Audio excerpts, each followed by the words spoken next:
ಜಯಂತ್ ಮನೆಗೆ ಬಂದಿದ್ದಂತಹ ಲಕ್ಷ್ಮಿ ಮತ್ತು ಶ್ರೀನಿವಾಸ್ ಅವರ ಕುಟುಂಬದವರು ಹೊರಗಡೆ ಹೋಗ್ತಾ ಇದ್ದ ಹಾಗೇನೆ ಜಾನುಗೆ ನರಕ ದರ್ಶನವಾಗಿದೆ.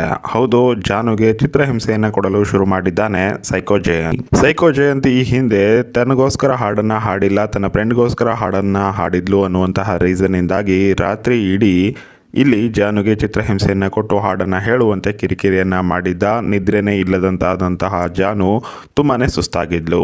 ಇದಾದ ನಂತರ ಇಲ್ಲಿ ಗೂಬೆಯ ಬಗ್ಗೆ ಕೂಡ ಕೆಲವೊಂದಿಷ್ಟು ವಿಷಯಗಳನ್ನು ಹೇಳಿಲ್ಲ, ನಿನ್ನ ಫ್ರೆಂಡ್ನ ಜೀವನದ ಬಗ್ಗೆ, ನಿನ್ನ ಫ್ರೆಂಡ್ಶಿಪ್ನ ಬಗ್ಗೆ ನನ್ನ ಜೊತೆ ಹಂಚ್ಕೊಂಡಿಲ್ಲ ನೀನು ಅಂತ ಹೇಳಿ ಆಗಲೂ ಕೂಡ ನೀ ಡೌನ್ ಮಾಡಿ ಅಲ್ಲೂ ಕೂಡ ಶಿಕ್ಷೆಯನ್ನು ಕೊಟ್ಟಿದ್ದಂತಹ ಸೈಕೋ ಜಯಂತ್ ಇವಾಗ ಮತ್ತೆ ಜಾನುಗೆ ಶಿಕ್ಷೆಯನ್ನು ಕೊಟ್ಟಿದ್ದಾನೆ.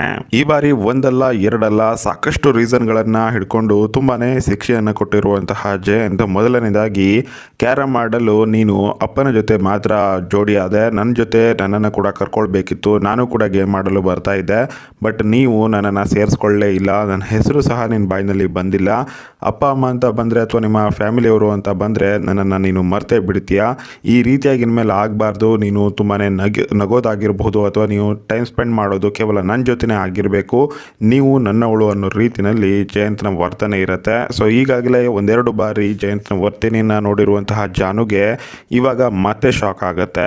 ಅದೆಲ್ಲ ಚಿಕ್ಕ ಚಿಕ್ಕ ವಿಷಯ ಅಂತ ಹೇಳಿ ಜಾನು ಅಂದ್ಕೊಂಡಿದ್ಲು, ಬಟ್ ಇವಾಗ ಇನ್ನಷ್ಟು ಶಾಕ್ ಆಗುತ್ತೆ ಜಾನುಗೆ. ಹಾಗೆಯೇ ಜಯಂತ್ ಮತ್ತೆ ಶಿಕ್ಷೆಯನ್ನು ಕೂಡ ಕೊಡ್ತಾನೆ. ಅಷ್ಟೇ ಅಲ್ಲದೆ ನನ್ನನ್ನು ನೀನು ಸಂಪೂರ್ಣವಾಗಿ ಮರ್ತೇ ಬಿಡ್ತೀಯಾ, ಹಾಗೆಯೇ ಅಮ್ಮ ಮನೆಯವರು ಬಂದರೆ ನಾನು ನಿನಗೆ ಲೆಕ್ಕಕ್ಕೇ ಇರೋದಿಲ್ಲ, ನನಗಿಂತ ಜಾಸ್ತಿ ನಿನಗೆ ಅವ್ರ ಮೇಲೇ ಪ್ರೀತಿ ಇದೆ, ಈ ರೀತಿಯಾಗಿ ಆಗಬಾರ್ದು, ನಾನು ನಿನ್ನನ್ನು ಪ್ರೀತಿಸಿ ಮದುವೆ ಆಗಿದ್ದೀನಿ, ಆದರೆ ನೀನು ಮಾತ್ರ ಗೂಬೆ ಹೇಳ್ದ ಅನ್ನುವಂತಹ ಕಾರಣದಿಂದಾಗಿ ನನ್ನನ್ನು ಮದುವೆ ಆಗಿದೆಯಾ, ಆ ವಿಷಯ ನನಗೂ ಕೂಡ ಗೊತ್ತು.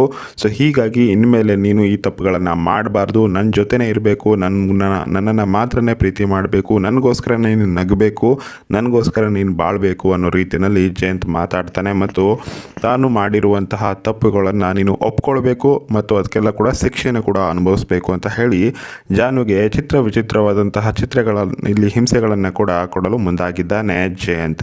ಸೊ ಈ ರೀತಿಯಾಗಿ ಇಲ್ಲಿ ತನ್ನ ಮನೆಯವರು ಬಂದು ಹೋದಂತಹ ಖುಷಿನಲ್ಲಿದ್ದಂತಹ ಜಾನುಗೆ ಅವರು ಹೋಗ್ತಾ ಇದ್ದ ಹಾಗೆಯೇ ಚಿತ್ರಹಿಂಸೆ ಶುರುವಾಗಿದೆ. ನರಕ ದರ್ಶನವನ್ನು ಮಾಡಿಸ್ತಾ ಇದ್ದಾನೆ ಸೈಕೋ ಜಯಂತ್.